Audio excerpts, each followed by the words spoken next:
सभी को नमस्कार। आप सभी बंदरों का स्वागत है इस प्यार भरी महफिल में। नमस्कार भाई अजय, विशाल, साक्षी त्रिपाठी, रश्मि प्रजापति। हेलो एवरीवन, कैसे हैं आप सभी प्यारे प्यारे बच्चों। एक बार सारे दुरुस्त होकर क्लास में जुड़ जाइए और अपने प्यारे प्यारे भाइयों को जोड़ दीजिए। नमस्कारम, स्वागतम। हेलो सर, तुसी ग्रेट हो? ना ना ना ना, मैं ग्रेट नहीं हूँ। राम राम सर, राम राम ज्योति जी। कहाँ से हो भैया? आप हमेशा राम राम सर लिख के भेजते हो, क्या बात है बेटा। नमस्कार नैन्सी, हेलो विवेक, नीतीश कुमार, रोशन कुमार, कैसे हैं सारे बच्चे? आ जाओ फटाफट से। हेलो विशाल कुमार। बेटा आपकी क्लास नहीं चल पा रही है, डेफिनेटली शनि का दोष है। अपनी क्लास का पूजा पाठ करवा लीजिए। नमस्कार दिनेश स्वामी, हेलो साक्षी, कैसे हैं सारे बच्चे? चलिए चलिए, आ जाओ। अरविंद यादव, नमस्ते गुरुजी। भाई नमस्कार अरविंद, कैसे हो बेटा? अभिषेक शर्मा, नमस्कार बाबू, कैसे हो? हेलो पूजा। अच्छा, आप राजस्थान से हैं? राजस्थान तो बहुत बड़ा है, राजस्थान में कहाँ? नमस्कार दिनेश स्वामी। मेरे प्यारे दोस्तों, आज हम आप सभी के साथ मिलकर एक बहुत ही प्यारी सी चीज को आगे पढ़ना चाहेंगे। एडवर्ब हम लोगों ने आपके साथ पिछली क्लास में पढ़ा था, ठीक है जी। सीकर राजस्थान से रविंदर, नमस्कार भाई, नमस्कार बबली जी, नमस्कार नमस्कार भाई मनीष। आज हम आप सभी के साथ मिलकर पढ़ने वाले हैं एक बहुत ही प्यारी सी चीज जिसे हम कहते हैं करेक्ट यूसेज। क्या कहते हैं? करेक्ट यूसेज, ठीक है। आप कहोगे सर अभी हम लोग एडवर्ब के बारे में जो पढ़कर आए हैं, एडवर्ब कितनी प्रकार की होती है, एडवर्ब के कहां कहां पर लिखने के स्थान निर्धारित है, कहां कहां एडवर्ब को लिखा जाता है, ये हम लोगों ने आप सभी के साथ मिलकर सीखा। ठीक है, है ना? मेरी बात समझ रहे हैं? ठीक है रोहित भाई, जब पेपर नजदीक होते हैं ना तो मुझे चिंता होती है, ठीक है, और कोई कारण नहीं है बाबू। जब आपकी चिंता मैं करता हूं तो उसी के लिए आपके लिए उपलब्ध होता हूं बेटा, ठीक है। करियर विल पर आप लोगों को मेरी तरफ से कभी छुट्टी नहीं मिलती है। देखा आपने एक चीज, हमेशा करियर विल पर मैं अपने बच्चों के लिए हमेशा डेडिकेटेडली पढ़ाना चाहता हूं, ठीक है ना? मैं हमेशा अपने बच्चों को डेडिकेटेड अंदाज में पढ़ाना चाहता हूं ताकि बच्चों के प्रति मेरा जो समर्पण है उन्हें बहुत अच्छे से तैयार कर सके, ठीक है मेरे बच्चे। ओके, तो बिल्कुल आप मेरे दिल से जुड़े हैं, मैं आप सभी के दिल से जुड़ा हूं। करेक्ट यूसेज के परिवार से मुलाकात करते हैं बच्चों। अब थोड़ा पढ़ाई पर ध्यान देंगे बेटा, ठीक है ना। तो सबसे पहले दो शब्दों से मैं आपकी मुलाकात करवाऊंगा। एक शब्द तो हो गया भाई वेरी, और एक शब्द हो गया हमारे सामने मच। पहले इन दो को हम थोड़ा सा समझने का काम करते हैं भाई, एक एक करके मेरे बच्चों ध्यान से समझते चलेंगे, है ना। बहुत ही अच्छी बातें आज आप लोगों को मैं समझाना चाहूंगा, ठीक है ना जी। देखिए, वेरी और मच के बारे में हम लोगों ने यूं तो एडजेक्टिव में भी पढ़ा है ना। यूं तो हम लोगों ने इन दोनों को एडजेक्टिव में भी पढ़ा है। कैसे पढ़ा है मैं आपको समझाता हूं कि वेरी का यूज हम कर सकते हैं, ठीक है ना। किसके साथ? वेरी का यूज हम अगर करना चाहते हैं किसी भी तरह के सिंगुलर नाउन के साथ, प्लूरल नाउन के साथ। प्लूरल का मतलब अगर मैं ऐसे लिख देता हूं, uncountable noun, singular countable noun, या फिर मैं कहूं प्लूरल काउंटेबल नाउन, किसी के साथ भी हम इसका अगर यूज करते हैं तो एडजेक्टिव बन जाता है। क्या बन जाता है बेटा? ठीक है, क्या बन जाता है ये अपने आप में बन जाता है। क्या बेटा? विनीत, मेरे पास ऐसी कोई सुविधा नहीं है बेटा, मुझे माफ कर दो, आपको यहां पढ़ना, मैं आपके लिए दिल से पढ़ रहा हूं। अब बेटा ये आता है जब भी किसी के साथ, तो इसका मतलब ये इसके लिए बन जाता है एक एडजेक्टिव, ठीक है ना। और इसका जो रोल होता है वो एम्फेसाइज करने के लिए रोल करना होता है। एम्फेसाइज करना का मतलब क्या समझ आता है? जोर डालना। अब जब ये जोर डालने पर ही बात करता है, जोर डालने का ही ये काम करता है, तो इसका मतलब होता है इसकी हिंदी निकल कर आती है वही या फिर यही, ठीक है ना जी, है ना। जैसे अगर मैं आपको कहता हूं I know this very rule, इसका मतलब मैं इसी रूल को अच्छे से जानता हूं, समझ रहे हैं? ठीक है, मैं इसी रूल को अच्छी तरह से जानता हूं, ठीक है।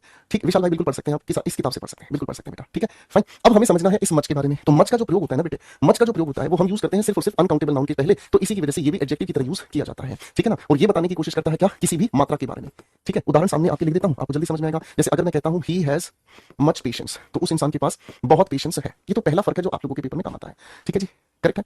शुभी पाठक, थोड़े दिन की बात है बेटा, फिर चीजें मैनेज करना पड़ेगा आपको, ठीक है। अगर आपको कम समय में सारी चीजों को अच्छे से तैयार करना है तो आपको मेरी जितनी मेहनत तो करनी पड़ेगी। थोड़ा सा आपको नींद कम करनी होगी, थोड़ा आपको सोशल मीडिया कम करना पड़ेगा, थोड़ा आपको फिजूल बातों से बचना होगा, क्योंकि शुभी आपके जीवन का ये एक साल बहुत इंपॉर्टेंट है, ठीक है। Got it, fine. तो भाई ये वेरी और मच का जो फर्क मैंने बताया ये कोई नई बात नहीं है, पुरानी बात है। आज हम आप लोगों के साथ मिलकर वेरी और मच की एक नई बात को समझेंगे कि जब ये दोनों के दोनों शब्द एडवर्ब का काम करते हैं तो ये कैसे काम करते हैं। शुरू करें बाबू इस बात को। आ जाओ। जब हम वेरी की बात करते हैं और जब हम मच की बात करते हैं तो ये दोनों के दोनों अपना अपना अलग अलग तरह का फर्क बताने का काम करते हैं, ठीक है। अरे हाँ ना, ठीक है बेटा। अब वेरी और मच की जब हम अलग अलग बात कर रहे होते हैं तो वेरी का यूज हम करते हैं किसके लिए? प्रेजेंट पार्टिसिपल के लिए, ठीक है बेटा। वेरी का यूज करते हैं हम प्रेजेंट पार्टिसिपल के लिए, मच का यूज हम करते हैं किसके लिए? पास्ट पार्टिसिपल के लिए। अब ये दोनों जो शब्द हैं आपको कुछ अजीब लग रहे होंगे, पर डरने की बात नहीं है, मैं आपको इनके बारे में थोड़ा और बताऊंगा। प्रेजेंट पार्टिसिपल अपने आप में V1 के साथ ING को हम जोड़ते हैं जब ये मिलकर दोनों के दोनों शब्द काम करते हैं किसका? एडजेक्टिव का। और भाई पास्ट पार्टिसिपल अपने आप में वर्ब की एक थर्ड फॉर्म होती है जो अपने आप में काम करती है किस चीज का? एडजेक्टिव का, ठीक है। मैं आपके सामने लिख रहा हूं कुछ एक सेंटेंसेस, ठीक है, जरा फटाक से इनको भर के दिखा दीजिए। कुछ एक सेंटेंसेस आपके सामने लिख रहा हूं, जरा फटाक से इनको भर के दिखा दीजिए, करेक्ट है? आ जाओ बेटा, ठीक है दोस्तों। मैंने कहा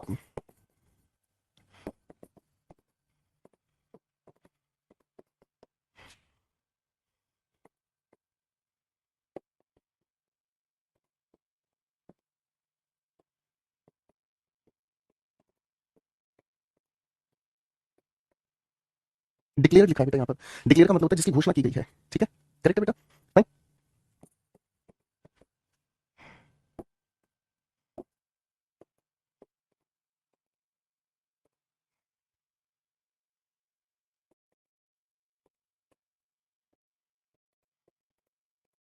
चलिए बच्चों एक बार अपने आंसर्स बनाकर दिखा दीजिए जल्दी से।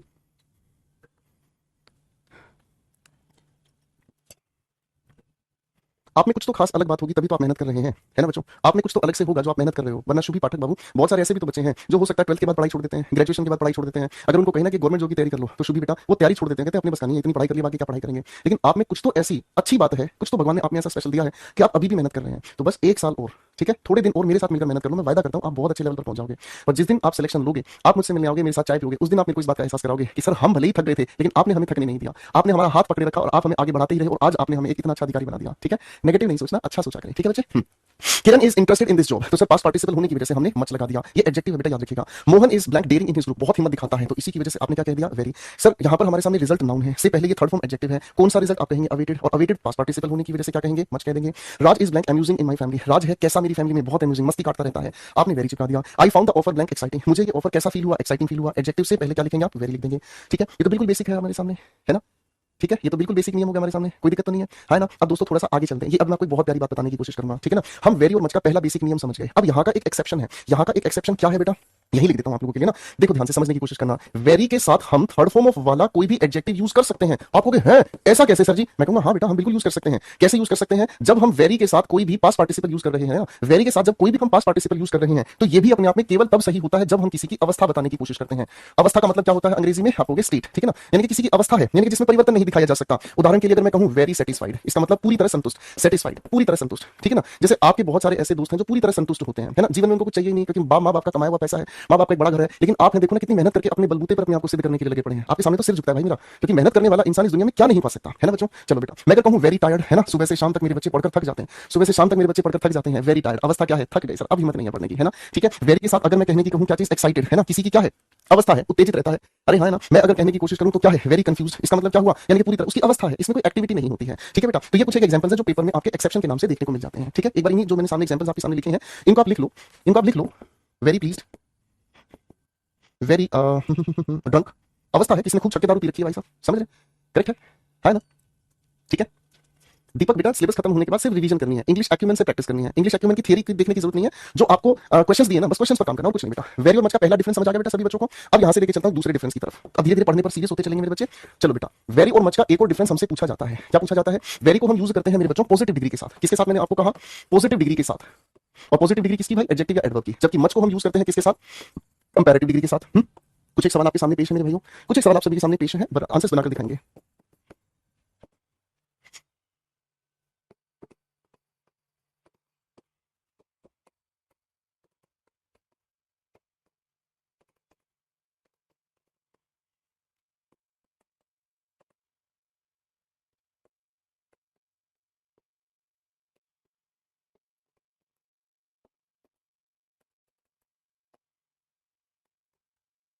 चलिए चलिए, पाठक जी बिल्कुल आपसे वायदा है, आप सिलेक्शन लेकर आओ, चाय मेरी तरफ से पक्की है। ठीक है,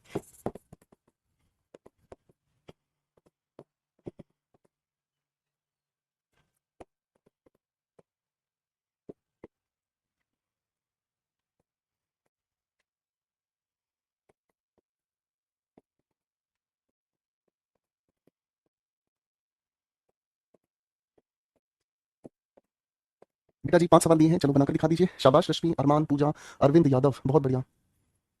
अरविंद यादव भी आपकी क्लास में बहुत सारे डाउट पूछता था ना, है अरविंद।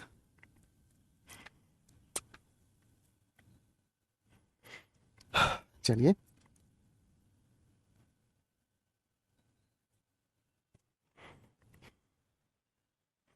चलिए बच्चों, अब ध्यान से देखने की कोशिश करते हैं, एक सवाल का जवाब बनाने की कोशिश करी है आपने, तो इसको भी एक बात समझना बाबू, जब कंपैरेटिव डिग्री की हम बात कर रहे हैं तो कंपैरेटिव डिग्री के साथ हम मच का प्रयोग कर सकते हैं, कोई दिक्कत नहीं है। अगर इसी की सुपरलेटिव डिग्री हम लेकर जाना चाहते हैं तो यहाँ एक बात ध्यान रखना, फार के साथ भी हम कंपैरेटिव डिग्री का यूज कर सकते हैं, और बाबू अगर सुपरलेटिव डिग्री हमें देखने को मिल जाए एडजेक्टिव के रूप में तो द हम इससे पहले लगा सकते हैं, और द लगने की वजह से ही हम इससे पहले मच या फार का प्रयोग कर सकते हैं। ठीक है ना, आखिरी के 2 सेंटेंसेस में आप लोगों के सामने। ठीक है अरविंद यादव कह रहा है यस गुरुजी, बेटा आपके पढ़ाने का तरीका अच्छे से समझ आ गया है गुरुजी, शुक्रिया मेरे बच्चे। देखो मुझे इस बात की खुशी है कि आप धीरे धीरे मेरे साथ बहुत अच्छा सीख रहे हैं, है ना। ठीक है, और देखो डाउट केवल तब आता है जब हमारे अंदर कोई अंधकार है, जब हमारे अंदर कहीं ना कहीं नेगेटिविटी भरी पड़ी है, तब हमें डाउट आता है। अगर सच्चे मन से क्लास की हर बात को ध्यान से पढ़ोगे धीरे धीरे डाउट खत्म हो जाएंगे। ठीक है, मुझे बहुत खुशी है कि आप बहुत अच्छे से सीख रहे हैं बच्चों। तो पहले सवाल में तो पॉजिटिव डिग्री है इसलिए चुपचाप वेरी हमने लगा दिया, कंपैरेटिव डिग्री है तो मेरे नन्हे मुन्ने भाई आप यहाँ या तो मच लगा दीजिए या फार लगा दीजिए। सवाल नंबर 3 कहता है Sanjay was better, better comparative degree है, चाहे मेरे भाई सारे यहाँ मच लगा दीजिए चाहे फार लगा दीजिए, कोई आपत्ति विपत्ति चाहे पति पति पत्नी नहीं है। यहाँ सुपरलेटिव डिग्री है, चलो सुपरलेटिव डिग्री के लिए जगह कम होने की वजह से फार दा लगा सकते हैं। यहाँ क्या लिखा है, होलिएस्ट सुपरलेटिव डिग्री, आप फार दा लगा सकते हैं। फार दा का मतलब होता है जहां तक मुझे पता है, जहां तक मैं कह सकूं, जहां तक मैं सोच सकूं। ठीक है ना, जहां तक मेरी उम्मीद जाती है, जिस हद तक मैं सोच सकूं, ये इनके अर्थ निकल कर आते हैं। ठीक है,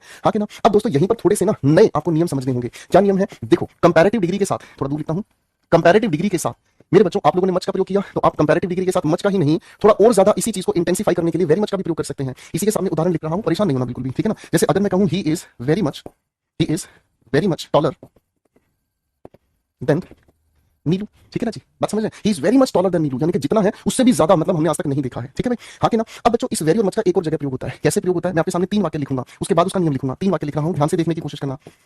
आई लाइक दिस मूवी, अब आपको आंसर देना है, सारे बच्चे मुझे फटाफट से बताएं। आई लाइक दिस मूवी वेरी, या फिर मैं वाक्य कहूं आई like this movie much, I like this movie very much, thank you very much. 4 वाक्य लिखे हैं, चारों वाक्यों को ध्यान से पढ़ना, फिर इसके पीछे की कहानी समझाऊंगा, ठीक है? 4 वाक्य आपके सामने लिखे हैं, चारों के चारों वाक्यों को एक बार ध्यान से पढ़कर देखना बेटा, आपको अच्छा लगेगा। फिर इसके बाद हम आगे कहानी को लेकर चलेंगे बेटा। लिख दिया बेटा?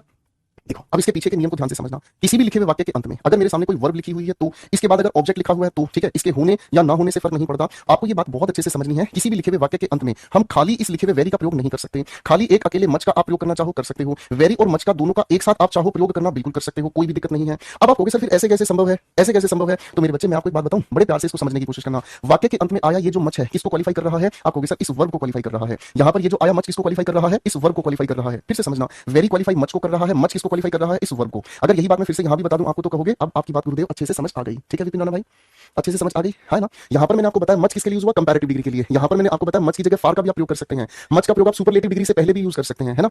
मच का प्रयोग कभी पॉजिटिव डिग्री के लिए नहीं होता है। इधर लिख दूं आपके लिए है, मच का जो प्रयोग है भाई हम लोग पॉजिटिव डिग्री के लिए नहीं करते, पॉजिटिव डिग्री के लिए नहीं करते, है ना। लेकिन मच का जो हम प्रयोग है वर्ब की थर्ड फॉर्म ऑफ वर्ब वाला पास्ट पार्टिसिपल उसके लिए तो हम प्रयोग कर देते हैं, ठीक है दोस्त। अब यहां पर हमें आखिर मच किसके लिए यूज किया है? ऑब्जेक्ट से पहले जो हम वर्ब का प्रयोग करते हैं। ये चारों वाक्य समझाएंगे। आई लाइक दिस मूवी वेरी, हाथों के ना ना ना ना ना ना, इस वर्ब को बताने के लिए वेरी का प्रयोग नहीं करेंगे, मच का प्रयोग करेंगे। सेट हो गया मामला? सेट हो गया मामला? सेटिंग बहुत अच्छी कराऊंगा मैं, चिंता ही मत करो तुम। अगला सवाल है I like this movie very much. आपको सर मच किसको क्वालिफाई कर रहा है? लाइक को। वेरी किसको क्वालिफाई कर रहा है? मच को। अब हमारी बात बिल्कुल सीधी दिल पर लग गई है गुरुदेव, अब गलती नहीं होगी, बोलो हाँ। तो थैंक यू वेरी मच कह देना, अपने आप में बिल्कुल सही है, जरा प्यार से बोलो राधे राधे। देखो ध्यान से जरा, देखो मेरे बच्चों पहले ध्यान से ये बात आपको अच्छे से समझ आ गई बेटा? कमेंट में पढ़कर इस बात को समझकर जरा यस सर कह दीजिएगा, फिर हम आगे चलेंगे बेटा। चीजों को समझते हुए नहीं चला तो कोई फायदा नहीं हुआ, ओके भाई। चीजों को ध्यान से समझते हुए नहीं चला, अच्छे से पढ़ते हुए नहीं चला तो कोई फायदा नहीं है भाई, ठीक है।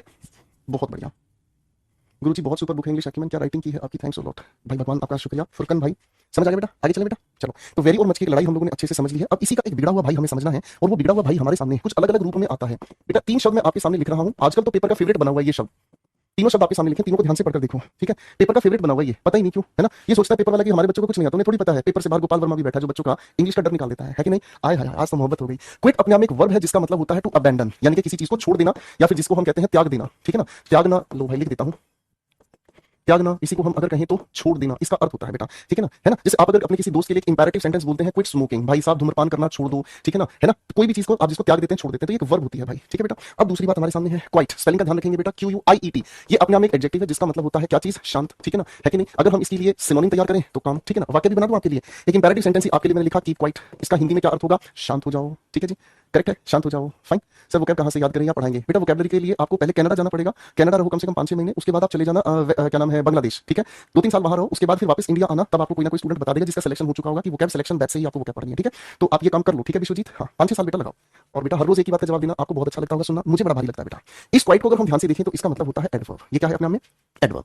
देखना भैया मैंने क्या लिख दिया आपके सामने, ये होता है एडवर्ब, ठीक है। अब देखो जब एडवर्ब की हम बात कर रहे हैं तो इस एडवर्ब का मतलब होता है, जिसका मतलब हमें समझ में आता है सर्टेन डिग्री, ठीक है ना। जैसे अगर इसी हिंदी हम कहें तो पूरी तरह से, इसका अर्थ निकल कर आता है क्या चीज? कंप्लीटली, पूर्ण रूप से, कंप्लीटली इसे हम कहते हैं, ठीक है ना। यानी कि इससे ज्यादा और कुछ नहीं होता है, ठीक है ना, इससे ज्यादा और कुछ नहीं होता है, करेक्ट है। और जब हम क्वाइट की बात कर रहे हैं तो ये मैं तो यहाँ एडवर्ब आपको बता रहा हूं, लेकिन इसका एक छिपा राज आपको बता दूं, ठीक है ना। इसके साथ अगर हम लोगों को एन का प्रयोग करना पड़ता है तो हम इसके बाद एन का प्रयोग करते हैं, इसके बाद लिखते हैं एडजेक्टिव, अगर एडजेक्टिव है तो, वरना इस एन का प्रयोग आने वाले नाउन के लिए हम करते हैं प्रयोग, ठीक है जी, फाइन। जैसे एक उदाहरण सामने ही लिख देता हूं आपके लिए, मैंने आपके सामने क्या लिखा?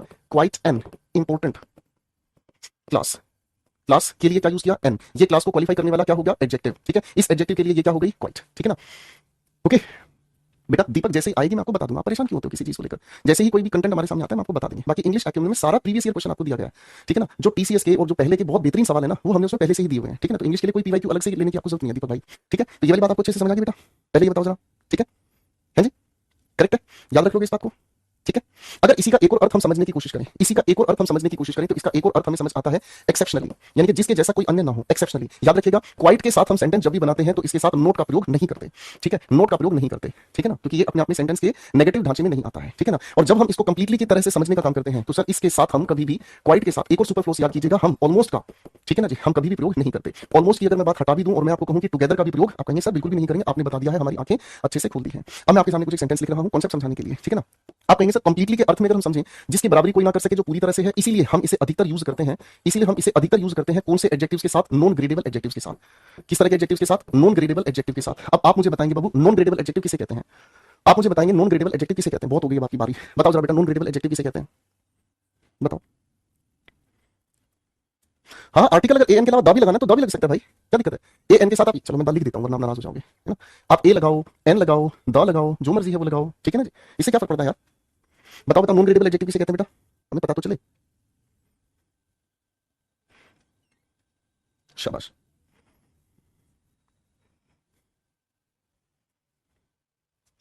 नॉन ग्रेडेबल एडजेक्टिव क्या होता है? क्वाइट सो अपने आप में इंटरजेक्शन होता है, ठीक है ना, ठीक है, और इसका अर्थ होता है ऐसा हो, ऐसा हो, ठीक है ना जी। उदाहरण दे लेना भाई, आई थिंक क्वाइट सो, मैं सोचता हूं ऐसा हो। नॉन ग्रेडेबल एडजेक्टिव बिल्कुल सही बता दिए, ऐसे एडजेक्टिव होते हैं जिनकी हम कंपैरेटिव डिग्री या सुपरलेटिव डिग्री नहीं बनाना चाहते। क्यों? क्योंकि ये अपने आप ही सुपरलेटिव फॉर्म में होते हैं। उदाहरण ले रहा हूं आपके सामने, बना के देखते हैं सेंटेंसेस को। मैंने कहा she is quite a perfect bride for my brother. वह मेरे भाई के लिए पूरी तरह से परफेक्ट दुल्हन बन सकती है या है, ठीक है ना।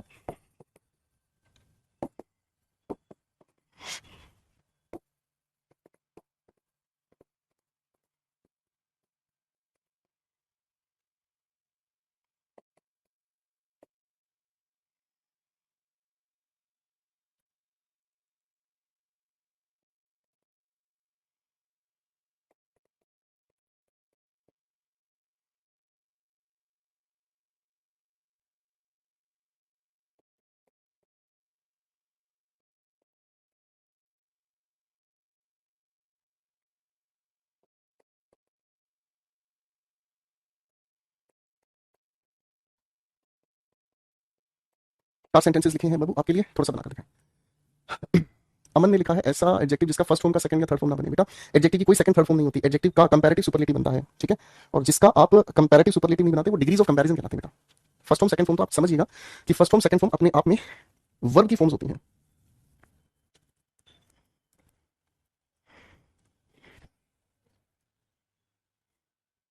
अब अगर हम इन सभी के आंसर देखते हैं, she is quite a perfect bride for my brother, ठीक है ना। परफेक्ट इस ब्राइड के लिए नॉन ग्रेडेबल एडजेक्टिव है, ब्राइड के लिए सिंगुलर हमने यूज किया है, तो भाई इसी एडजेक्टिव के लिए हम इस लिखी हुई एडवर्ब का प्रयोग कर रहे हैं, ठीक है बेटा, कोई दिक्कत नहीं। क्वेश्चन नंबर 3 पर 2 पर आते हैं। Rohan seems quite almost right in his approach. आप कहेंगे सर यहाँ क्वाइट को हमने यूज किया है क्या चीज? राइट एडजेक्टिव के लिए। राइट अपने नाम एक एडजेक्टिव है, इसी के लिए एडवर्ब हमने क्वाइट का प्रयोग किया है। ऑलमोस्ट इसके साथ लिखा जाना सुपरफ्लुअस हो गया, सर आवश्यकता ही नहीं थी इसकी, है ना। अगला सवाल है Shekhar has not done it quite well, ठीक है ना। अब अगर नेगेटिव हमारे सामने है, अगर नेगेटिव हमारे सामने है तो इस नेगेटिव की वजह से हम लोग यहाँ पर लगाने की कोशिश करेंगे क्या चीज? वेरी। नेगेटिव के साथ हम क्वाइट का यूज नहीं करते हैं, इसका ध्यान रखना, ठीक है ना। क्योंकि अगर मैं क्वाइट के साथ नेगेटिव नोट जोड़ दूंगा इसका मतलब पूरी तरह से नहीं, लेकिन उसने कुछ तो किया है।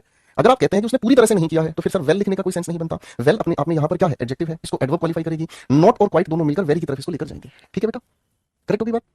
अगले सवाल पर आ जाओ बेटा। अगला सवाल क्या कहता है? शी वोर the dress in quite unique way. कोई दिक्कत नहीं है सर, यहाँ क्वाइट किसके लिए यूज हुआ है? पहले वे को समझो, नाउन हमारे सामने हुआ, से पहले ये हमारे सामने एडजेक्टिव हुआ, वे सिंगुलर काउंटेबल नाउन है, इसीलिए इसके साथ आर्टिकल ए लगाना पड़ेगा, तब ये काम करेगी, बात खत्म। यहाँ तक कि सारी बच्चों को बात अच्छे से समझ आ गई है? बोलो यस सर। चलिए भाई बोलो जरा प्यार से यस सर। अगर ये बात आपको अच्छे से प्यार से खूबसूरती से समझ आ गई है तो अब हम आपके साथ मिलकर मोहब्बत आगे बढ़ाएंगे। चलो चलो चलो फटाफट से बताओ बेटा यस सर। कहाँ गए सारे बच्चे? कमेंट से बाहर चले गए हैं? सब ठीक है माहौल?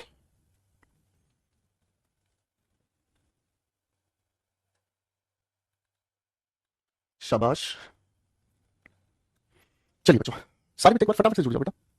आओ भाई अब थोड़ी सी बात को आगे लेके चलते हैं। देखो बच्चों यहां तक की भी बात हमें समझ में आ गई। अब हम आपके साथ मिलकर एक अगली बातचीत से मुलाकात करते हैं। देखो बच्चों दो हमारे सामने शब्द होते हैं। पहला शब्द है जिसे हम कहते हैं टू, ठीक है जी, और इसी का एक दूसरा भाई है जिसे हम कहते हैं इनफ। ये दोनों एक दूसरे के एंटोनिम परिवार से जुड़े हुए होते हैं, ठीक है ना। ये दोनों एक दूसरे के एंटोनिम से जुड़े होते हैं। इन दोनों के बारे में थोड़ा थोड़ा करके हमें समझना है, ठीक है ना। दोनों के बारे में हमें समझना है, ठीक है ना। हेलो खुशी, विशाल कुमार, मनीष, दिनेश, नीतीश, अजय भाई, यानी कि सभी लाइव हैं। चलो बेटा, अब थोड़ा सा समझने का काम करते हैं, कोई दिक्कत नहीं है बेटा। देखो, टू और इनफ की अगर हम बात करते हैं तो टू और इनफ के बारे में मैं आपको पहले भी थोड़ा सा बता चुका हूं, मुझे लगता है एक बार फिर से समझा देना चाहिए। टू की अगर हम बात करते हैं तो इसका मतलब हमें समझ में आता है इन एडिशन। क्या समझ में आता है? In addition. इन एडिशन का एग्जैक्टली हमें मतलब समझ में क्या आता है, जो हमने आपके साथ पिछली क्लासेस में समझा, जो ऑल्सो, एज वेल, ये जो हमारे शब्द है ना, ऑल्सो है, एज वेल है या लाइक वाइज है, ये इसका अर्थ हमें बताने का काम करते हैं, है ना। शाब्दिक अर्थ इनका निकल कर आता है भी। शाब्दिक अर्थ इसका निकल कर आता है भी। ये हम पढ़कर आ चुके हैं, है ना पूजा, पढ़कर आ चुके हैं अच्छे से, कोई दिक्कत तो नहीं है। जैसे आपने किसी को जाकर कहा आई आई नहीं, शी लाइक्स, किसी का भी नाम लिख लीजिएगा, दिस रेस्टोरेंट, ठीक है ना। आपने क्या कहा? आई टू, ठीक है। या फिर इसका मतलब क्या होता है? I like this restaurant too, ठीक है ना जी। कुछ लोग इसी टू की अरेंजमेंट वर्ब से पहले भी लिख देते हैं कि आई टू लाइक दिस रेस्टोरेंट। कुल मिलाकर बातों का दोनों का एक ही मतलब है। I like this restaurant too, ये भी सही है, I too like this restaurant, ये भी अपने आप में सही है, ठीक है बेटा। ये तो टू का हमें पहला अर्थ समझ आता है, ठीक है ना। अब अगर इनफ इसी के साथ हम बैठा दें तो इनफ खुद में, देखो बेटा, ये तो यहाँ पर एडवर्ब ही है, लेकिन इनफ को अगर हम चाहें तो किसी भी तरह के नाउन से पहले यूज कर सकते हैं। आप कहोगे किसी भी तरह के नाउन से पहले, मैं कहूंगा हाँ, चाहे वो नाउन सिंगुलर काउंटेबल हो, चाहे वो प्लूरल काउंटेबल हो, चाहे अनकाउंटेबल नाउन हो, किसी भी तरह के नाउन से पहले हम इसको बैठा सकते हैं, ये नाराज नहीं होगा कभी भी, है ना। और जब नाउन से पहले ये आएगा तो आप समझ रहे हैं, ये अपने में एडजेक्टिव का काम करता है, ठीक है ना। इनफ का मतलब होता है बहुत, ठीक है ना। यहाँ पर इनफ का हिंदी का अर्थ निकल कर आता है क्या? बहुत। जैसे मैं अगर आपको कहता हूँ शी हैज इनफ पेशेंस, उसके पास बहुत धैर्य है, ठीक है ना। अगर कहते हैं, एक और एग्जांपल, मैंने कहा मोहन हैज इनफ मनी, किसी भी तरह का नाउन, देखो ये अनकाउंटेबल नाउन है, मनी भी अनकाउंटेबल नाउन है। अगर मनी की जगह रुपीस लगा दें तो भी इसमें कोई गलती नहीं है, तो भी अपने में बिल्कुल सही, खूबसूरत है, करेक्ट है। तो ये तो छोटी छोटी दो बातें थी जो हमें वैसे पता होनी चाहिए। इनफ का नाउन से पहले भी हम प्रयोग कर सकते हैं, लेकिन आपकी परीक्षा ना इनको एडवर्ब परिवार से जोड़ देती है। कैसे जोड़ देती है? अब थोड़ा आपको और गहराई से इसको समझना होगा। देखो बेटा, जब हम टू की बात कर रहे हैं, जब हम इनफ की बात कर रहे हैं, तो अब थोड़ा एडवर्ब परिवार से इनका अर्थ समझने का काम करते हैं। थोड़ा ध्यान दीजिएगा दोस्तों, ठीक है। टू का जब हम यूज करते हैं तो इसका मतलब हमें समझ में आता है मोर देन रिक्वायर्ड। क्या समझ में आता है? More than required. अगर आपको कोई भी चीज आवश्यकता से अधिक मिले तो कैसा महसूस होगा? बताओ जरा पूजा। अगर आपको कोई भी चीज आवश्यकता से अधिक मिले तो कैसा महसूस होगा?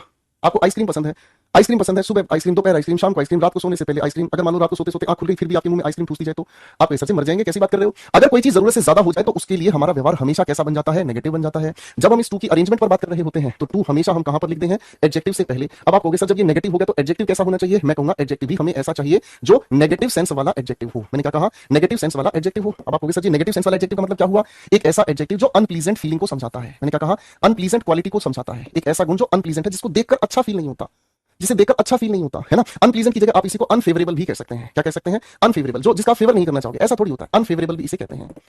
लेकिन जब इनफ की हम बात कर रहे होते हैं, जब हम इनफ की बात कर रहे होते हैं तो इनफ थोड़ा शैतान है। क्यों शैतान है? क्योंकि ये टू के ठीक उलट कर काम करता है। तो इसका मतलब हमें क्या समझ में आ गया? एज मच एज रिक्वायर्ड, यानी कि जितनी हमें जरूरत उतना ही अगर कोई हमें प्यार दे, जितनी हमें जरूरत उतनी ही आइसक्रीम मिले, जितना कोई लाड प्यार हमें चाहे, मतलब जितनी जरूरत उतना ही अगर लाड प्यार करे तो हमें अच्छा लगता है। हमारे दिल में कैसी भावना आ जाती है? पॉजिटिव सेंस आ जाती है ना, ठीक है। इसकी जब व्यवस्था हम करते हैं तो हम क्या कर रहे हैं? इसी कहानी को उलट कर, यानी कि हम लिखने का काम करेंगे क्या बाबू? आप कहेंगे पॉजिटिव सेंस वाला एडजेक्टिव पहले हम लिख देंगे और इसके बाद हम लिख देंगे क्या चीज? इनफ को। अब आप कहोगे सर जी ये जो पॉजिटिव सेंस वाला एडजेक्टिव है इसका मतलब क्या हुआ? तो बेटा इन्हीं के उलट कर लिख लो, किस तरह का एडजेक्टिव? जो प्लीजेंट क्वालिटी को बताए।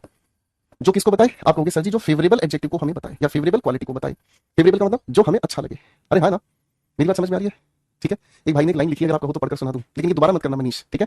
ये दोबारा मत करना, ठीक है। मनीष ने एक लाइन लिखी है, जाम पे जाम पीने से क्या फायदा, शाम तक सारी उतर जाएगी। जाम पे जाम पीने से क्या फायदा, शाम तक सारी उतर जाएगी। पीना है तो गोपाल सर की इंग्लिश ग्रामर की क्लास लो, सारी जिंदगी नशे में गुजर जाएगी। वाह वाह वाह। आज के बाद ये हरकत मत करना, ठीक है। आज क्योंकि ये चीज थोड़ी सी डिफिकल्ट लग रही होगी कुछ बच्चों को शुरू में, इसलिए मैंने पढ़ दिया, लेकिन ऐसा दोबारा नहीं करना, ठीक है। ओके बाबू। हाँ, अब इन दोनों के फर्क को समझने के लिए मैं आपके सामने कुछ एक वाक्य लिख रहा हूं, थोड़ा सा दिमाग लगाने की कोशिश करना। मैंने कहा ही इज टू पुअर, ठीक है जी। इसका मतलब क्या हुआ? वह इंसान गरीब है, बहुत ज्यादा गरीब है। अनप्लीजेंट कैटेगरी के एडजेक्टिव के साथ हमने लिखा। अगर मैं आपके सामने कहूं ही इज रिच इनफ तो आप क्या कहेंगे? आप कहेंगे सर जी यहाँ रिच एडजेक्टिव है और ये इनफ इस एडजेक्टिव की क्वालिटी हमें बताने का काम कर रहा है कि नहीं? यानी कि यहाँ पर बहुत ज्यादा गरीब है, एक नेगेटिव सेंस हमारे सामने जनरेट हो गई है ना। और यहाँ हमारे सामने वह अमीर बहुत है, यहाँ पर पॉजिटिव सेंस जनरेट हो गई है। आप कहोगे सर ये बात तो आपने कह दी, लेकिन ये नेगेटिव या पॉजिटिव सेंस जस्टिफाई कैसे होगी? ये नेगेटिव या पॉजिटिव सेंस जस्टिफाई कैसे होगी? यानी कि इसकी जस्टिफिकेशन के लिए कभी कभी हम इनके साथ सेंटेंस को आगे एक्सटेंड कर देते हैं, ठीक है। हम इन्हीं की सेंस को कभी कभी जस्टिफाई करने के लिए आगे एक्सटेंड कर देते हैं। आगे इसी नेगेटिविटी को एक्सटेंड करना भी पड़ जाता है, इस पॉजिटिविटी को आगे एक्सटेंड करना पड़ जाता है। कैसे समझा दूं? अच्छे से प्यार से बेटा समझा दूं? आ जाओ तो भाई, अब समझाना पड़ेगा क्योंकि ये बात तो दिल में समझ नहीं आनी चाहिए बेटे, बहुत इंपॉर्टेंट कॉन्सेप्ट है, आपके एग्जाम में आता है। अब ध्यान से समझना। अगर मैं आप सभी के सामने लिखने का काम करता हूं चंद सवाल, मैंने कहा he is too poor to afford something. चलो बेटा सेंटेंसेस आपके सामने लिखा है मैंने, ध्यान से देखने की कोशिश कीजिएगा। Hina was too tired to cover some distance. This house is too dilapidated. Dilapidated का मतलब होता है dilapidated, इसका मतलब होता है जर्जर अवस्था। This house is too dilapidated. चलो ऐसा मुश्किल सवाल नहीं बनाते, आसान सवाल बनाते हैं। Mr. Sharma is too shrewd to trust nobody. She seems too happy to help.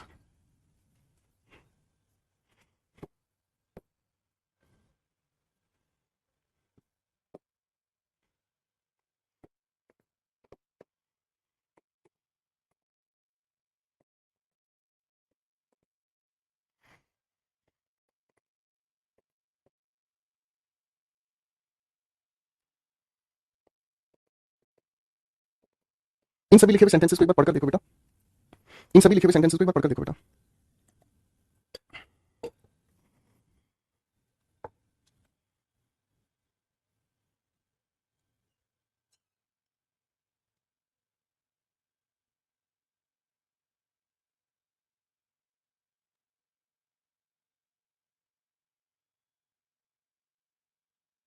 चलिए बच्चों, तो अब इनके आंसर्स बनाने से पहले हमें कुछ बातों को ध्यान से समझना होगा। बातें हमारे सामने क्या है बेटा, ही इज टू पुअर। आपको सर नेगेटिव सेंस यहाँ पर बन गई है, और हम लोग जानते हैं एडजेक्टिव्स में हमने पढ़ा है, जब ये नेगेटिव सेंस हमारे सामने दे रहा है तो हम इसके साथ समथिंग का प्रयोग नहीं करेंगे, हम इसके साथ एनी का प्रयोग करेंगे। ठीक है, बात समझे भाई? हाँ कि ना? अब इसको लेकर एक ट्रिक मैं आप लोगों को समझाता हूँ, बड़े ध्यान से समझना। हमारे लिखे हुए सेंटेंसेस के अंदर हमें टू के साथ देखने को मिलता है क्या चीज, अनप्लीजेंट कैटेगरी का एडजेक्टिव। और अनप्लीजेंट कैटेगरी के एडजेक्टिव की वजह से ही इसके साथ टू के साथ वीवन हम जब जुड़ते हैं तो नेगेटिव सेंस होने की वजह से ही हमारी कोशिश रहती है कि हम इसके साथ एनी का प्रयोग करें, किसकी बजाय, इसकी बजाय कि यहां पर इसके साथ सम का प्रयोग ना हो, इसके साथ एवरी का प्रयोग ना हो, इसके साथ नो का प्रयोग ना हो। इन सभी को हटाकर हम इनकी बजाय एनी का प्रयोग करना चाहेंगे। ये हो गई हमारी पहली बात। ठीक है दोस्त, फिर दूसरी बात आती है बेटा जी, दूसरी बात क्या आती है कि अगर सर जी कोई प्लीजेंट कैटेगरी का एडजेक्टिव लिखा हो, जैसे हमने कहा हैप्पी, हमने कहा एक्साइटेड, हमने कहा एनर्जेटिक, एक्टिव, ऐसा अगर कोई शब्द हमें देखने को मिलता है प्लीजेंट कैटेगरी का एडजेक्टिव, तो हम इसके साथ इनफ का प्रयोग करते हैं। आगे लिखे हुए वाक्य में हम टू के साथ वीवन को जोड़ते हैं। इसके साथ हमारी कोशिश ये रहती है कि हम इसके साथ सम का प्रयोग करें, हम इसके साथ एवरी का प्रयोग करें, हम इसके साथ एनी का प्रयोग करें। इस एनी का मतलब यहां पर क्या समझ आता है, कोई भी। ठीक है ना जी, इसका मतलब कोई भी, ये किसके बराबर होता है, एवरी के बराबर होता है। ठीक है ना? आप अगर चाहो तो इन्हीं लिखे हुए सेंटेंसेस को ट्रांसफॉर्म कर सकते हैं।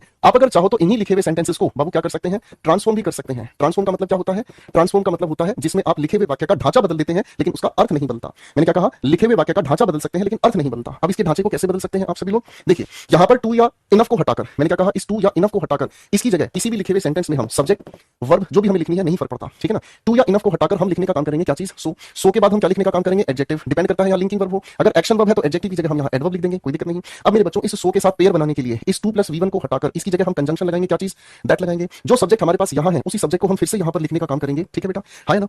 यहां तक की बात कर समझ आ रहा है? ठीक है ना? सो और दैट का पेयर हम बना कर चलते हैं, जैसे too to V one, enough to V one का एक पेयर है, इन्हीं को हम ट्रांसफॉर्म कर सकते हैं, ढांचा बदलकर लिख सकते हैं सो दैट के साथ। ठीक है बेटा? अब इसके बाद अगर हम लोगों को एबिलिटी दिखानी है, अगर हम लोगों को एबिलिटी दिखानी है तो हम कैन कुड का यूज कर सकते हैं प्रेजेंट या पास्ट के अनुसार। ठीक है? अगर हमें किसी इंसान का बिहेवियर दिखाना है तो हेल्पिंग वर्ब की जगह हम डू, डज या डिड का प्रयोग कर सकते हैं। अगर हमें कोई भी इंसान को फ्यूचर एक्शन दिखाना है तो भी हमें कोई दिक्कत नहीं, हम विल, शैल या वुड का प्रयोग कर सकते हैं। डिपेंड करता है जैसा हमारा वाक्य हमें भावना बताना चाहता है वैसी हेल्पिंग वर्ब का हम प्रयोग करेंगे। ये सारी की सारी चीजें क्या है दोस्तों, आपको सब कुछ और नहीं है, ये इस लिखे हुए सब्जेक्ट के बाद लिखी हुई हेल्पिंग वर्ब है। ठीक है? अगर टू हमें देखने को मिलता है तो सेंटेंस में टू को हटाने के लिए हम सेंटेंस में नोट जोड़ देंगे। ठीक है? और अगर इनफ हमें देखने को मिलता है तो बाबू इनफ के लिए हमारी कोशिश क्या रहेगी, हमारी कोशिश रहेगी कि आगे लिखा हुआ पॉजिटिव सेंटेंस हमें देखने को मिले। वेरी सिंपल, हाँ कि ना?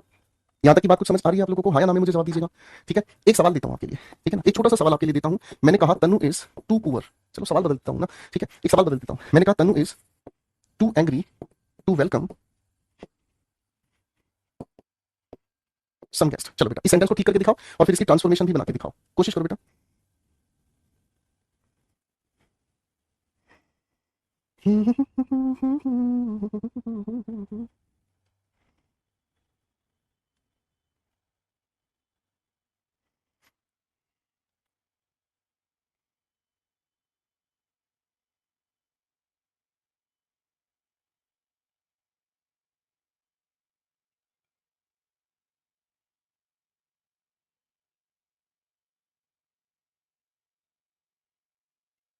बनाइए बेटा, बनाइए फटाफट से।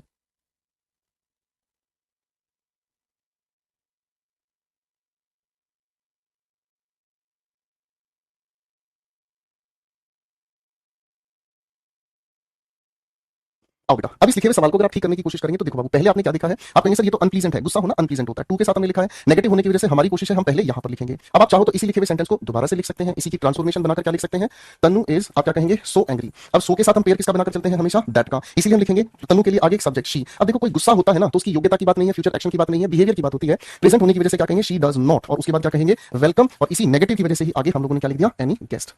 समझ आ गई बेटा बातचीत, अच्छे से समझ आ गई बेटा बातचीत, करेक्ट है? ओके, ठीक है? तो ये वाली बात अगर हमें समझ आ गई है तो अब बेटे ये सारे सेंटेंसेस हमें ठीक भी करने, हम इनकी ट्रांसफॉर्मेशन भी लिखेंगे। मैं इसी सेंटेंस को दोबारा से लिखूं तो सर टू को हटाकर मैंने लिख दिया क्या, ही इज सो पुअर दैट। आगे देखो, अगर कोई गरीब है तो योग्यता नहीं है, इसलिए आप क्या लिखेंगे, कैन नॉट। कैन किस वजह से, क्योंकि ये प्रेजेंट में है, ही कैन नॉट, और उसके बाद आप क्या लिखेंगे, अफोर्ड एनीथिंग। वह इतना गरीब है कि वह किसी भी चीज को अफोर्ड नहीं कर सकता है।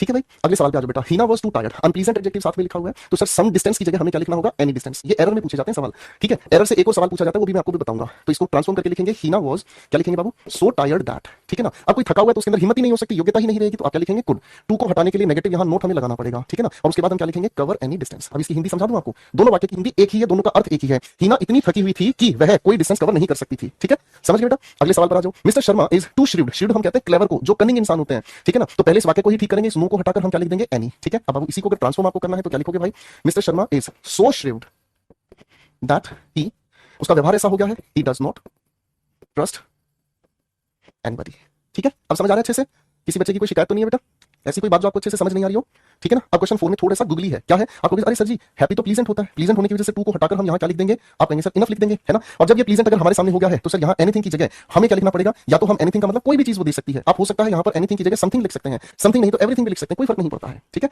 तो बेटा इसको जब आप ट्रांसफॉर्म करने की कोशिश करेंगे तो क्या कहेंगे, she seems so happy that she offers anything, कुछ भी लिख लो बेटा, एनीथिंग का मतलब भी कोई भी चीज होता है, एनी का हम हर बार नेगेटिव में यूज नहीं करते, ये बात आप लोगों को अलग से पढ़ाई गई है बेटा। Question number 5, Rohan was too excited to go for shopping. सवाल को ध्यान से देखते हैं बेटा, एक्साइटेड होना तो प्लीजेंट है, तो टू को हटाकर हमें क्या लिखना पड़ेगा, इसके बाद इनफ। आगे हमारे लिखे सेंटेंस में कोई छेड़खानी की आवश्यकता नहीं है। इसकी ट्रांसफॉर्मेशन अगर हम लिखेंगे तो कैसे लिखेंगे मेरे बंदर, आप लिखेंगे Rohan was so excited that he, past की वजह से एक्साइटेड है तो क्या है, वो कुछ भी कर सकता है ना। सो हम पास्ट की वजह से he could go for shopping. Easy हो गया बेटा, अच्छे से समझ आ गई सारी बात, अच्छे से समझ आ गई बेटे सारी बात, ओके। अब मेरे दोस्तों देखो यहाँ एक बात हमें समझ में आ गई है, ठीक है ना। देखो हमने क्या समझा, टू और इनफ का एक्चुअल मीनिंग क्या है, जरूरत से कोई चीज ज्यादा हो जाती है, टू का मतलब नेगेटिव हो गया, अरेंजमेंट हमें समझ में आ गई। इनफ का मतलब जितनी जरूरत उतना ही अगर हमें मिले तो पॉजिटिव सेंस हमें समझ में आ जाती है, ठीक है ना। और ये दो सेंटेंस बनाने का तरीका हमने समझा। हमने समझा ट्रांसफॉर्मेशन का फंडा, ट्रांसफॉर्मेशन को लेकर क्या नियम काम करते हैं ये भी हमने समझा। अब आपके दिमाग में सवाल आएगा सर एरर बेस पर ये क्वेश्चन कैसे पूछे जाते हैं। मैं आपके सामने एक एरर बेस क्वेश्चन पूछता हूँ, ध्यान से देखने की कोशिश करना। She is too arrogant that she can not allow anyone apostrophe S sitting beside her. बेटा इस सेंटेंस में कोई एरर है, बताओ बेटा, ऐसे क्वेश्चन पेपर में आपके सामने आएंगे, ठीक है।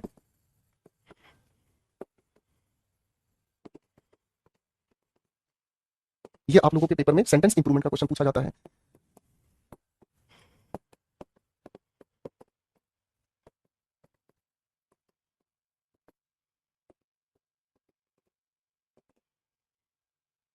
ये आपके सामने एरर का क्वेश्चन दे दिया मैंने,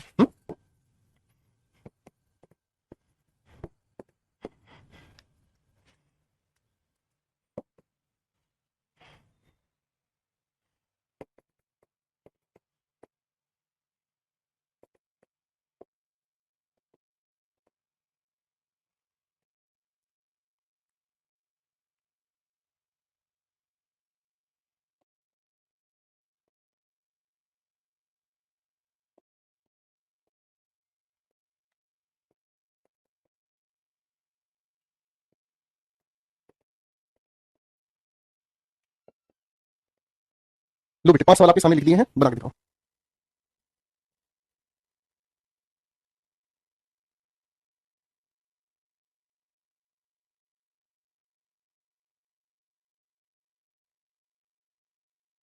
चलिए बाबू 5 सवाल आपके सामने दिए। अब देखो बेटा ऑनेस्टली सारे बच्चे आंसर देंगे, ठीक है ना, बनाओ बेटा।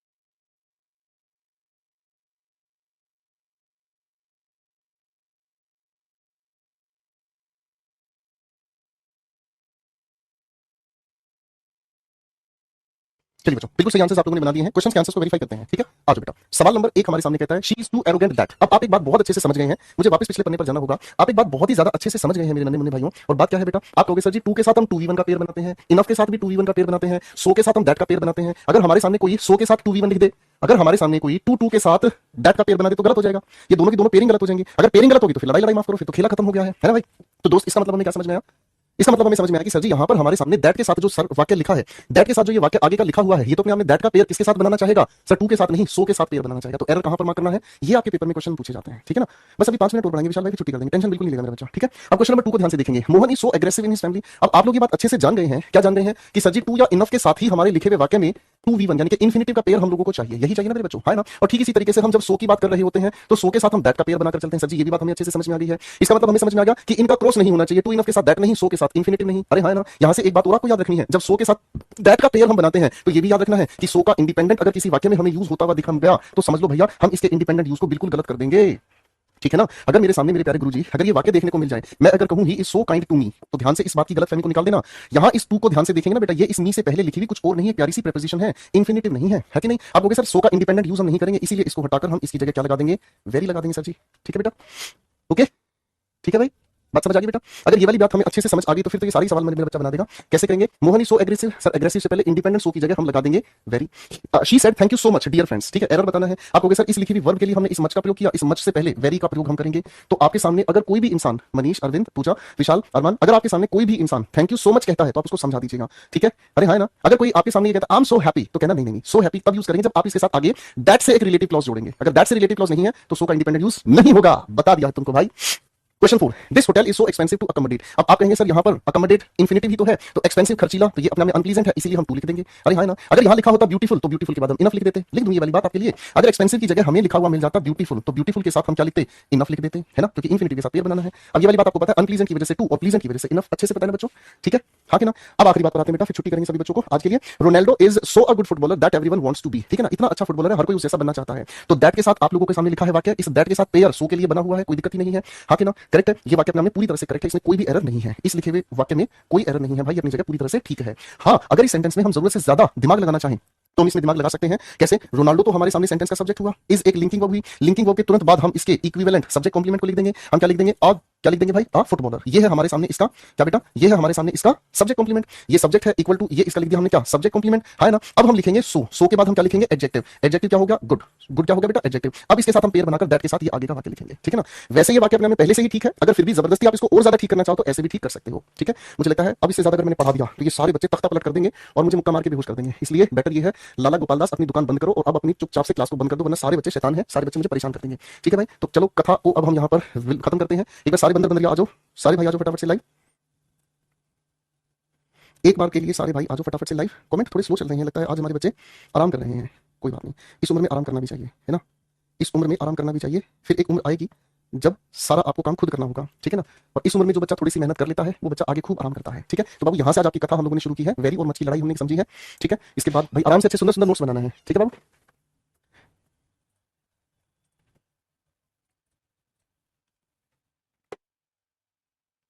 शाबाश, बहुत बढ़िया मेरे बच्चों, अच्छे से पढ़कर आना बेटा, ठीक है। अगली क्लास में हम नेटवर्क को और डिटेल में उठाएंगे आप लोगों के साथ, ठीक है।